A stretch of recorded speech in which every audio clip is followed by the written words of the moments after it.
بسم الله الرحمن الرحیم. به نام الله بخشنده مهربان. واللیل اذا یغشی، سوگند به شب هنگامی که همه چیز را بپوشاند. والنهار اذا تجلی، و سوگند به روز هنگامی که آشکار شود. وما خلق الذکر والانثى، و سوگند به آن که نر و ماده را آفرید.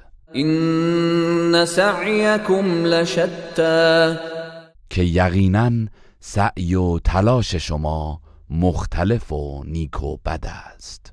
فاما من اعطى واتقى، و اما کسی که در راه الله بخشید و پرهیزکاری کرد وصدق بالحسنى، و وعده الله و سخنان نیک را تصدیق کرد، فسنيسره لليسرى، پس ما انجام اعمال نیکو و انفاق در راه الله را برایش آسان می‌سازیم.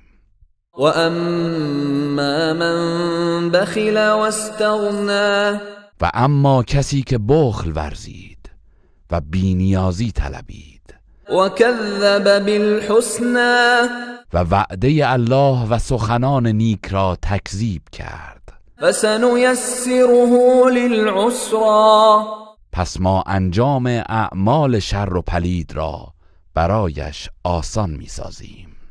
وما يغني عنه ماله اذا تردى، و در هنگام مرگ و ورود به دوزخ داراییش به حال او سودی نخواهد داشت. ان علينا للهدى، مسلماً هدایت بندگان بر عهده ماست. وان لنا للآخرة والأولى، و محققاً آخرت و دنیا نیز از آن ماست. فأنذرتكم نارا تلظى، پس من شما را از آتشی شعله‌ور بیم دادم. لا يصلاها الا الاشقى، که جز بدبخت‌ترین مردم در آن نیفتد. الذي كذب وتولى، همان کسی که آیات ما را تکذیب کرد و روی برگرداند. وسيجنبها الاتقى، و به زودی پرهیزکارترین مردم از آن دور نگه داشته می شود.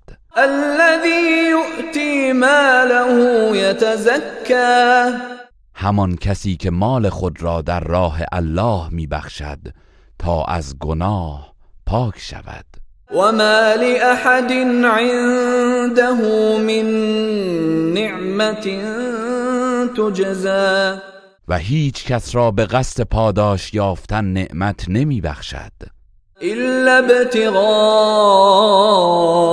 وجه ربه الأعلى، مگر برای کسب رضا و خوشنودی پروردگار برترش. ولسوف يرضى، و به راستی که با پاداش الله خوشنود خواهد شد.